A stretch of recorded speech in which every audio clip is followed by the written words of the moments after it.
Rappelle-moi ta de la paracha. טוב, ערב טוב. הלימוד שלנו ודאי מוקדש להצלחת חיילי צבא ההגנה לישראל, ילכו לשלום, שיחזרו בשלום, ותבוא ישועת השם על ידם. Exactement. Regarde. לפצועים ישלח השם רפואה שלמה, וייתן להם כוח וסבלנות עד שיחזרו לאיתנם הראשון. והחטופים, השבויים, תן השם כוח אמונה וסבלנות עד שיחזרו למקומם, לארצם, למשפחותם, ולנופלים השם ינקום דמם, ותהיה נפשם צרורה בצרור החיים. Notre paracha, Vayeshev, est clairement construite sur 4 récits. Et la durée elle-même, elle est à peu près de 12 ans, de toute la paracha. Le premier récit, évidemment, la vente de Yosef par ses frères. Ensuite vient le récit de Yehuda et Tamar. Troisième récit, celui de Yosef avec la femme de Potiphar.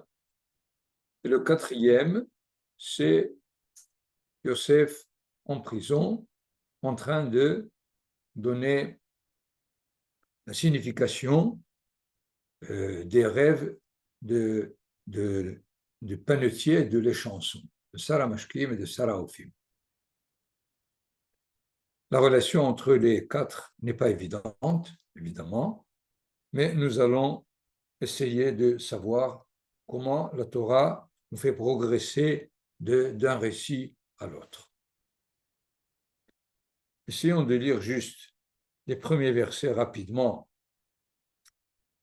et dans la traduction française qui commence par Vayeshev Yaakov be'eretz megulei avi be'eretz Kenaan. Nathan, qui veut bien nous donner le texte. Ele Toledot Yaakov Yosef. Voici l'histoire de la descendance de Yaakov, Yosef, âgé de 17 ans, menait paître les brebis avec ses frères, passant son enfance avec les filles de Bilha et de Zilpa, épouse de son père. Yosef débitait sur leur compte des médisances à leur père. Donc déjà ce verset est très compliqué. Qu'est-ce qu'il avait à raconter à son père, médisance de ses frères? Il avait certainement ses raisons, c'est-à-dire les voyant en train de se conduire différemment de ce que les enfants de Yaakov devraient le faire, et il rapportait à son père pour que son père puisse leur faire la remarque, les réprimander. Or, Israël préférait Yosef à ses autres enfants, verset 3, parce qu'il était le fils de sa vieillesse. Il lui avait fait une tunique à rayures. C'est une démarche de Yaakov Avinu qui va déjà engendrer à ce niveau une distance entre Yosef et ses frères. C'est pour ça que le verset 4, ses frères, voyant que leur père l'aimait de préférence à eux tous, ils le prirent en haine et ne purent se résoudre à lui parler amicalement. À la limite, Yaakov Avinu, c'est lui qui provoque donc cette distance, cette haine entre Yosef et ses frères. Mais Yosef va accentuer encore plus cette distance, puisque, ayant eu un songe, le conta à ses frères et leur haine pour lui s'en accrut encore. Pourquoi? Il leur dit, écoutez, je vous prie, ce songe que j'ai eu. Nous composions des gerbes dans le champ, soudain ma gerbe se dressa, elle resta debout, et les vôtres se rangèrent alentour et s'inclinèrent devant la mienne. Alors, les frères lui posent la question. Ses frères lui dirent, quoi, régnerais-tu sur nous? Deviendrais-tu notre maître? Nathan, donne-nous le texte. Et alors, c'était encore une raison supplémentaire de le haïr. Il y eut encore un autre songe et le raconta à ses frères en disant, j'ai fait encore un songe où j'ai vu le soleil, la lune et 11 étoiles se prosterner devant moi. Il le répéta à son père et à ses frères. Quelle est la réaction de son père? Son père le blâma et lui dit, qu'est-ce qu'un pareil songe? Voudrais-tu nous dire que nous viendrons, moi et ta mère et tes frères, nous prosterner à terre à tes pieds? Les frères de Yosef le jalousèrent, mais son père retint l'affaire. C'est-à-dire que Yaakov Avinu est conscient que les rêves de Yosef sont prophétiques, que le premier rêve se passe dans les champs, où il gerbait des gerbes, si on peut dire, et le deuxième se passe la nuit, puisque il y a le soleil, la lune et les étoiles qui sont là et qui se prosternent devant lui. Nous sommes donc dans un récit qui, évidemment, nous renvoie des messages. Manitou Zecher Tzadik Livracha enseignait que chaque récit de la Torah peut être étudié, les enseignements qu'on peut en tirer peuvent être au niveau personnel, c'est-à-dire au niveau moral, d'une conduite et virtuelle, et alors on peut en tirer les conclusions qu'on veut pour montrer quelles sont les qualités et les façons de se conduire qui sont exigées par la Torah à travers les récits. Mais évidemment, il y a un deuxième niveau d'étude, un deuxième niveau de signification, c'est de tirer des enseignements à propos de l'identité nationale d'Israël, c'est-à-dire à propos de l'histoire des engendrements depuis essentiellement Avraham Avinu jusqu'à notre temps. C'est-à-dire, chaque génération devra tirer les conclusions, les enseignements du récit de l'événement que la Torah nous développe devant nous. L'exemple ici est très clair. On pourrait tirer évidemment, premier enseignement au niveau moral, la solution de la tension entre frères. Les deux premiers frères ont terminé par un meurtre. Caïn tue Hevel. Le deuxième couple de frères, Ishmaël et Yitzhak, ça se passe très mal au point où il fallait chasser, mettre dehors aussi bien la mère que le fils. Troisième couple, c'est Yaakov et Esav.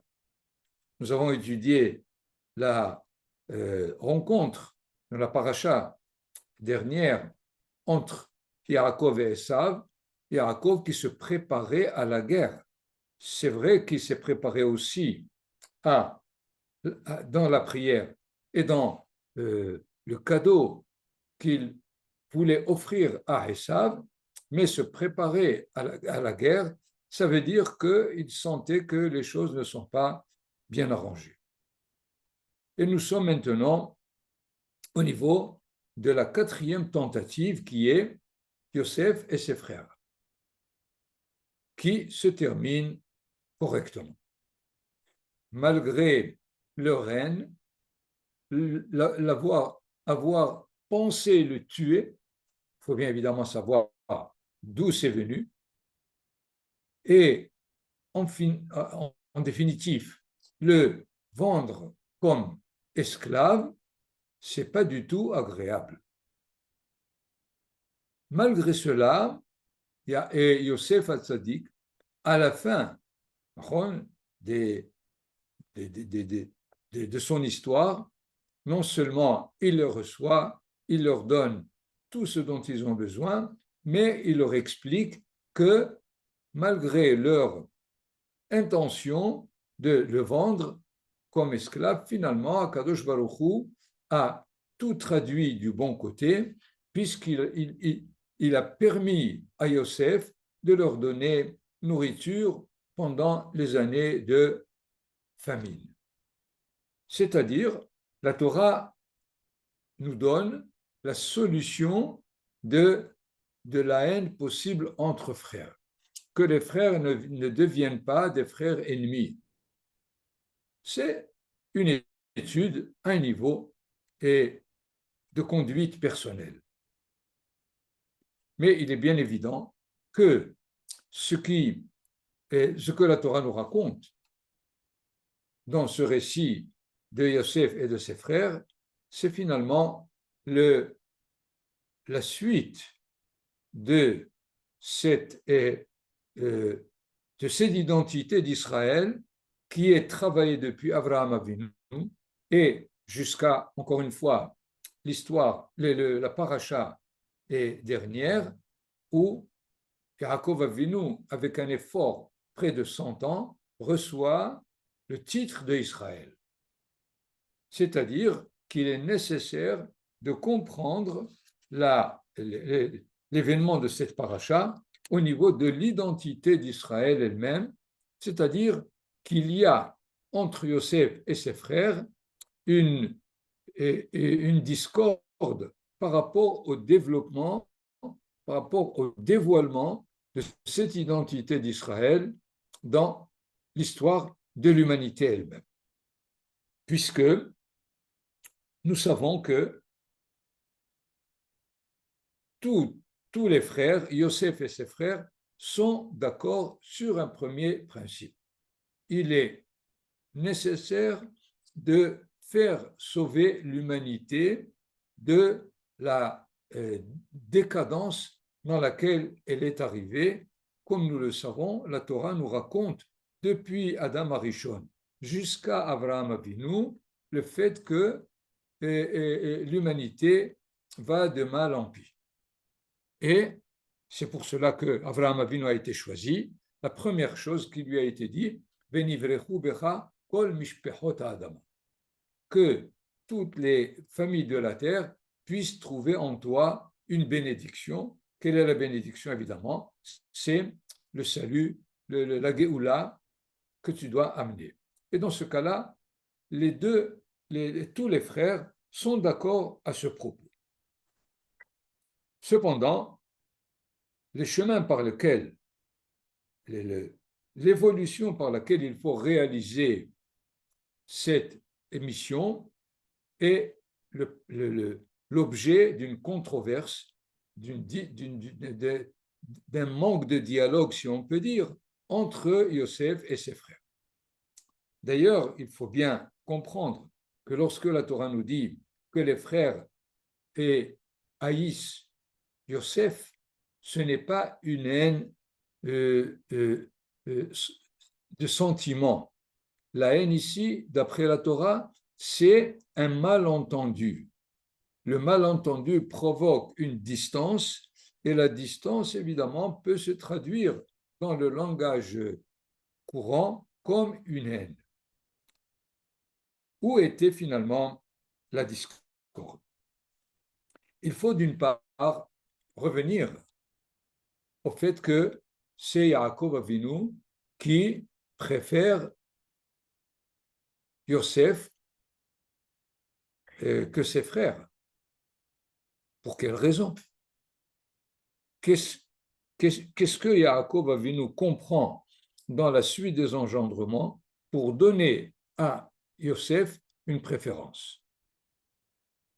Nous avons un premier un premier signe déjà dans la paracha de Vayetze, lorsque Rachel a eu Yosef. En ce moment, Yaakov dit à Lavan, Shalecheni ve'elecha el mekomi ve'el artsi. Il a eu déjà les 6, à la limite 10 enfants de Léa et des 2 servantes, Bilha et Zilpa. Et tout d'un coup, dès que Yosef est arrivé, il dit Shalecheni ve'elecha el mekomi ve'el artsi. Laisse-moi partir. Qu'est-ce qui s'est passé? Qu'est-ce que finalement, dans la naissance de Yosef, a provoqué chez Yaakov la décision de partir immédiatement, de revenir, de regagner la terre d'Israël? Les Hachamim nous disent que Keshenolad Sitno Shel Esav, celui qui allait contrecarrer, à la limite, et être l'autre côté de Esav aîné, qui est Yosef. C'est Yosef qui va finalement prouver qu'on peut être Esav Kasher.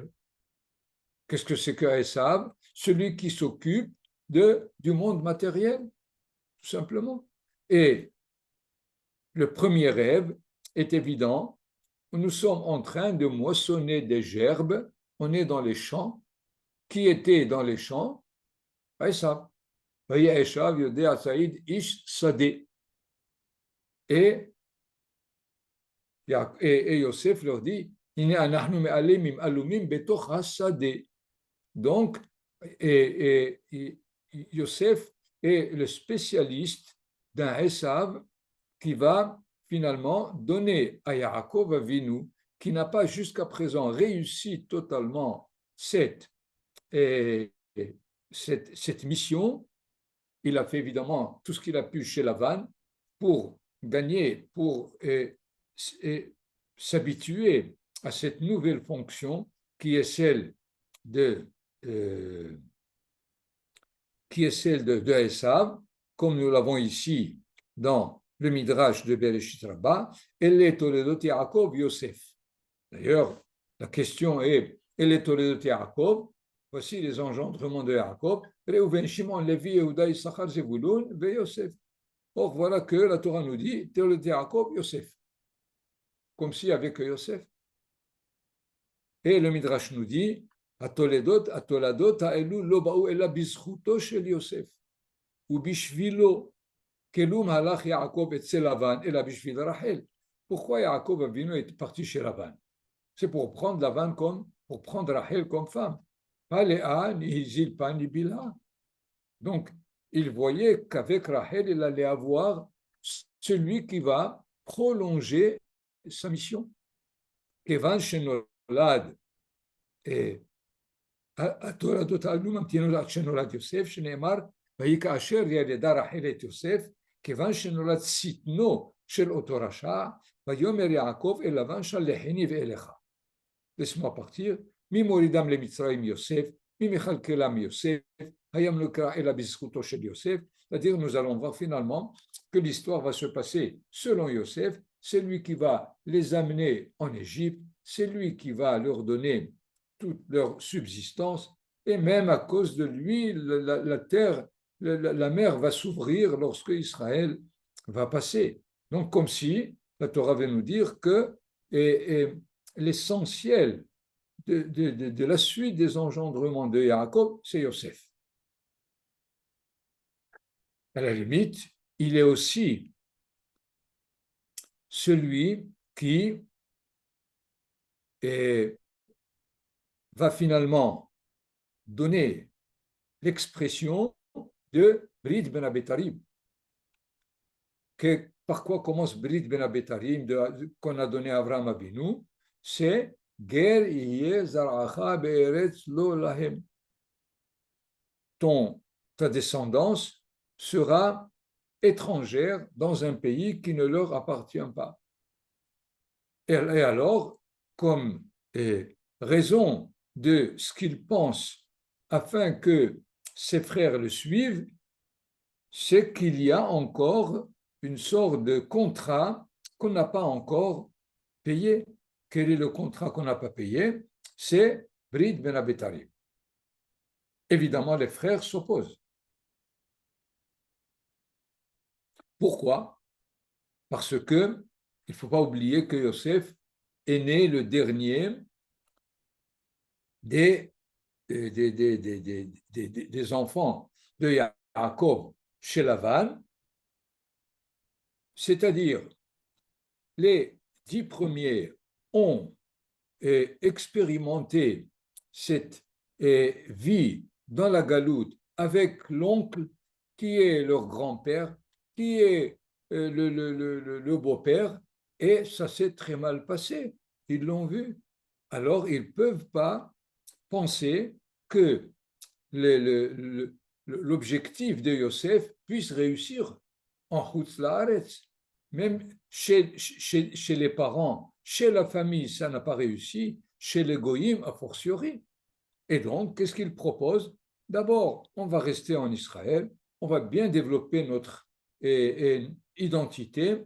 Qui est-ce qui va la développer? Yehuda. Tout le monde est d'accord. Yosef aussi est d'accord que Yehuda, c'est celui qui va être le roi, celui qui va être le leader, qui va essayer de faire progresser la souveraineté d'Israël. Ensuite, étant donné qu'on est souverain, on peut sortir.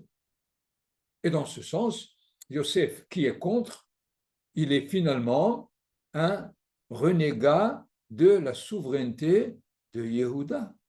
Il est contre, puisqu'il leur demande, vous allez venir avec moi, vous allez suivre mon projet et mettre le Yehuda, pour l'instant, de côté. Ce n'est pas qu'il n'est pas d'accord pour Yehuda, mais il dit, il faut d'abord terminer mon projet, ensuite on sera sous la souveraineté de Yehuda. N'oublions pas que finalement, jusqu'à présent, nos textes demandent qu'il y ait Mashiach ben Yosef et ensuite Mashiach ben David. À la limite, l'histoire a donné raison à Yosef. Et dans ce sens, Yosef est celui, et il faut surtout ne pas croire que Yosef, c'est celui qui mène Israël en galoute. Pas du tout. Il les fait descendre en galoute et il leur dit qu'ils vont remonter, et en plus, il faut qu'il remonte son corps en Israël.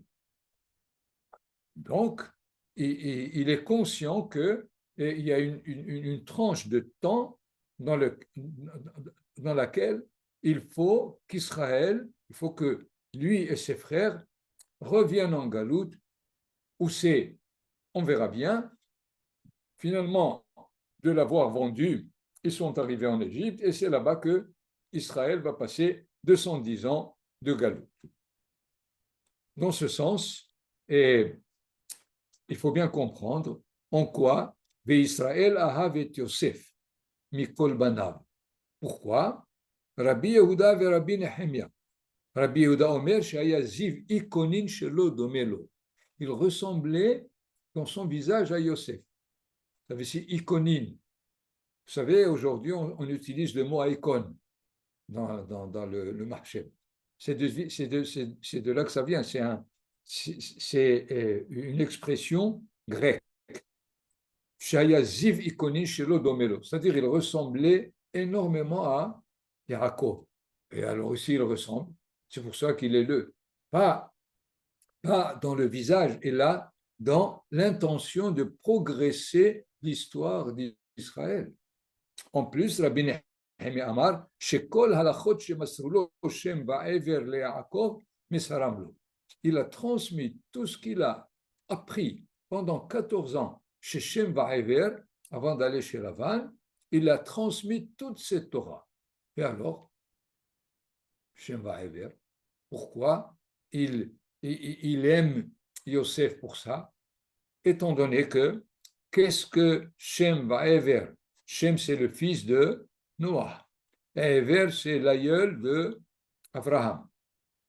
Et ces deux ont transmis à Yaakov comment est-ce que il est possible de sauver la diaspora des peuples qui était de 70 du temps de Dor Apalaga, puisque Hever a prévu déjà cette diaspora des peuples. C'est pour ça qu'il a appelé son fils Peleg Palaga, et ils avaient une yeshiva dans laquelle ils formulaient toutes les façons de se conduire au niveau de l'humain, au niveau de l'humanité, pas au niveau de la Torah.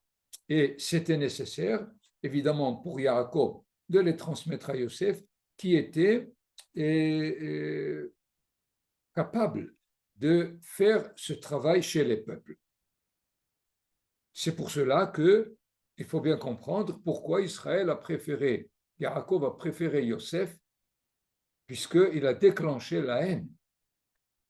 Il est nécessaire de comprendre en quoi Yaakov ne craignait pas qu'une haine allait s'installer, parce que, d'une part, il a reçu le derech eretz, si on peut dire, la conduite pré-toranique qui est nécessaire à Israël, qui va recevoir la Torah, pour sauver l'humanité qui n'a que du derech eretz. C'est clair, peut-être j'ai un peu allongé la phrase, mais il faut d'abord comprendre l'initiative de Yaakov Avinu. S'il préfère Yosef, il va immédiatement donner dans cette différence un désaccord avec ses frères. Le problème, c'est que, encore une fois, manque de dialogue. On sent que ni Yosef, ni les frères ne demandent à expliquer et à venir au niveau d'un dénominateur commun du chemin à suivre pour ne pas qu'il y ait la catastrophe qui est arrivée, de vouloir le tuer et au maximum de le vendre. Il y a d'ailleurs le Shem Shmuel du siècle dernier qui rapporte beaucoup plus la position des autres frères, qui dit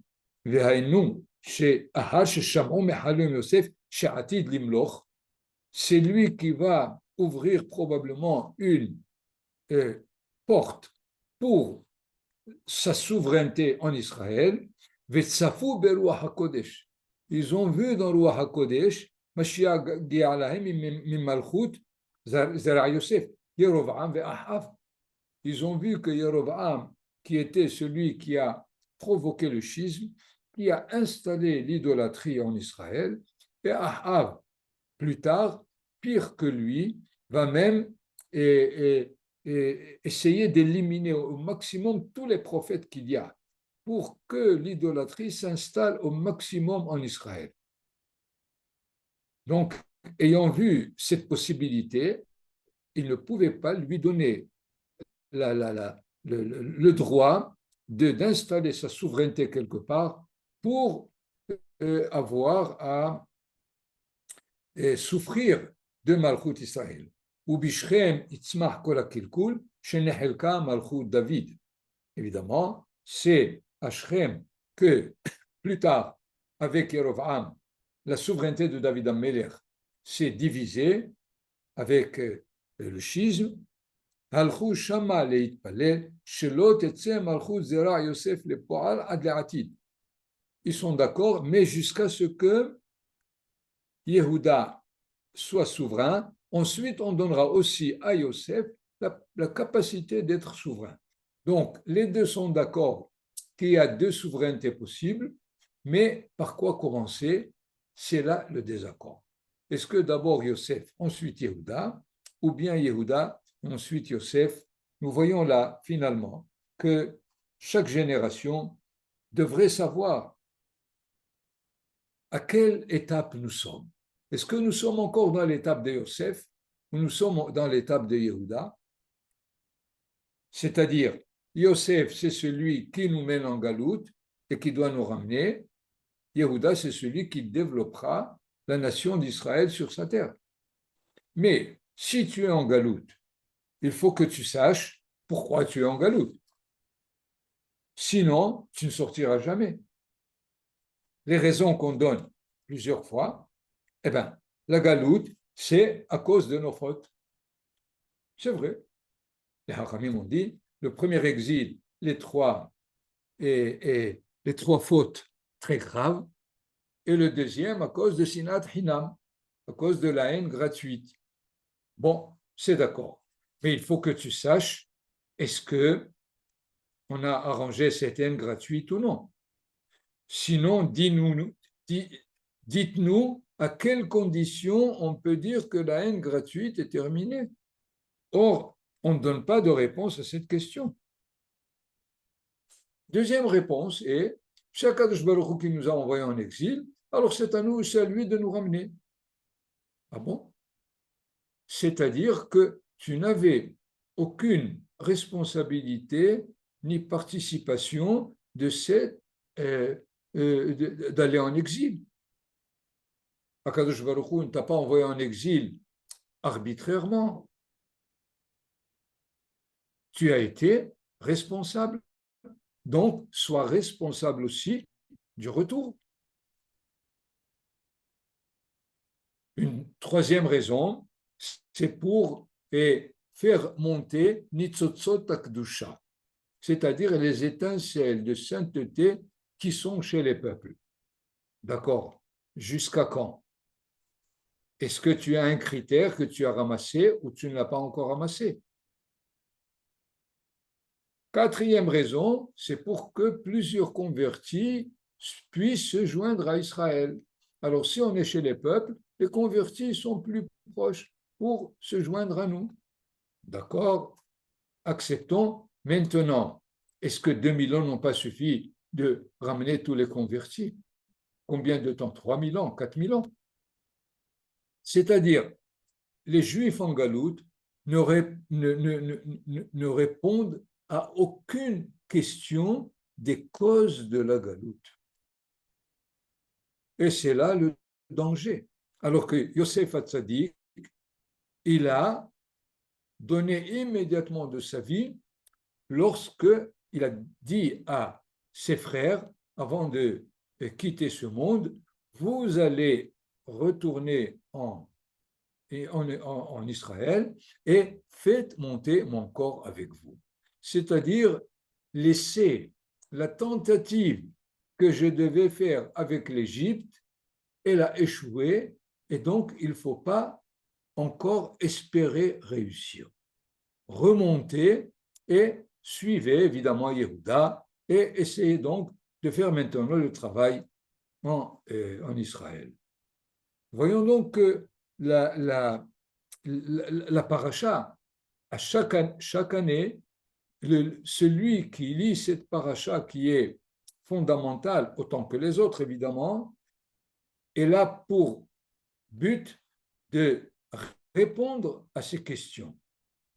La galoute, c'est vrai, elle existe, elle a ses raisons, mais il faut bien savoir quand est-ce qu'il faut finir et terminer avec la galoute.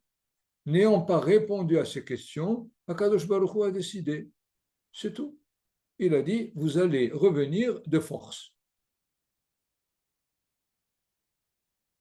Donc, voici les quelques enseignements, messages que la paracha nous transmet à chaque génération. Nous avons évidemment comme deuxième récit, et après avoir vendu la paracha, à la fin du chapitre 37, Vehamedani machru oto el Mitzrayim, les Midianim l'ont vendu en Égypte, les Potiphar, Seris Paro Sar Tabahim, à Potiphar, l'eunuque du maître des prisonniers. Et par quoi commence chapitre 38? ויהי בעת ההיא וירד יהודה מאת אחיו. ויט עד איש עדולמי ושמו חירה, la Torah quitte Yosef, qu'elle reprendra au chapitre 39. Au chapitre 39, Ve Yosef urad Mitzrayma. Mais pourquoi elle arrête? Pourquoi elle arrête le récit de Yosef qui a été vendu? Et au chapitre 39, on nous dit qu'il est arrivé en Égypte chez Potiphar. Elle, immédiatement, commence par raconter ce qui s'est passé avec Yehuda. Avec Yehuda, puisque la Torah nous dit, oui, je sais, je passe à un autre sujet. Je laisse de côté le sujet de Yosef. Qu'est-ce qui se passe avec Yehuda? Yehuda est descendu de ses frères. Qu'est-ce que c'est descendu? Il était à la montagne, il est descendu. D'autant plus que par rapport à Yosef, on dit Yosef hurad Mitzrayma. Yosef a été descendu en Égypte. Bon, parce que Israël et la terre d'Israël, elle est sur les montagnes, et l'Égypte peut-être, mais là, c'est pas possible, il est encore en Israël. Le fait que Yosef a été vendu, Yehuda a pris cette responsabilité. C'est lui qui a donné comme possibilité de le vendre. Or, après l'avoir vendu, on sait qu'ils ont trempé la tunique de Yosef dans le sang. Ils sont venus et ils ont dit à leur père, Hakerna, reconnais cette tunique, on l'a trouvée pleine de sang. Et c'est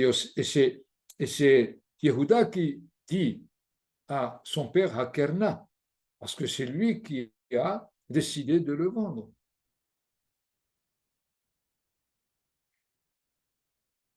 Évidemment, Yaakov Avinu est rentré dans une tristesse absolue, telle que même le roi HaKodesh l'a quitté complètement pendant tout le temps où il n'avait pas vu Yosef. Et réfléchissant, Yehuda s'est rendu compte qu'il a mal agi. Donc, Vayered Me'etehab, il est descendu de niveau. Il a compris qu'il ne pouvait pas être l'aîné, si on peut dire, dans sa souveraineté par rapport à ses frères, puisqu'il fallait qu'il empêche que Yosef soit vendu. Et alors, il va reprendre le chemin des engendrements par ailleurs. Il est arrivé chez Ish Adulami, Ushmo Hira, Vayarsham Yehuda bat Ish Kenaani Ushmo Shua, Vaykahya Vayavo Eleha. Il a vu un homme de Kenaani, c'est-à-dire un grand riche, et il a pris femme chez lui. Elle a eu 3 enfants, mais par la suite, il a pris une femme à Er Bechoro pour pouvoir continuer les engendrements, et cette femme s'appelle Tamar. Ah oui. Mais Er Bechor Yehuda Yara Be'ene Hashem, cet aîné de Yehuda, on ne sait pas ce qu'il a fait pour avoir été mauvais aux yeux de Hashem, et il est mort. Alors, Yehuda a dit au deuxième frère, prends la femme de ton frère et porte une postérité à ton frère. Mais Onan aussi a défailli et il est aussi mort. Alors, Yehuda n'a pas voulu donner au troisième, Sheila, Tamar, parce qu'il s'est rendu compte que cette descendance est ratée. Si déjà 2 de ses enfants sont morts, c'est que cette relation avec sa femme qu'il a pris de ce Kénaani ne réussit pas. Et il a dit à Tamar, retourne chez toi. C'est-à-dire, il ne permet pas à Sheila, et évidemment, à étudier de près le nom Sheila et là où il est né, mais essentiellement, il a renvoyé Tamar, mais Tamar, étant donné qu'elle est la fille de Shem, Shem, c'est le fils de Noah, n'oubliez pas. C'est-à-dire, elle garde la lignée de Ever, de l'hébreu en elle, et elle porte la possibilité, évidemment, de voir la généalogie de l'hébreu se développer à travers elle. Mais comment va-t-elle faire? Puisque les deux premiers maris sont morts, le troisième, il ne peut pas être. Yehuda ne la donne pas comme femme à ce troisième, donc il lui reste que d'obliger Yehuda à la prendre comme femme. Mais comment va-t-elle faire? Vous connaissez l'histoire. Elle se déguise en prostituée et elle sait que Yehuda va passer quelque part et elle a, et il lui dit elle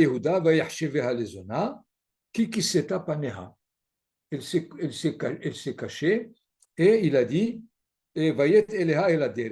il a détourné son chemin.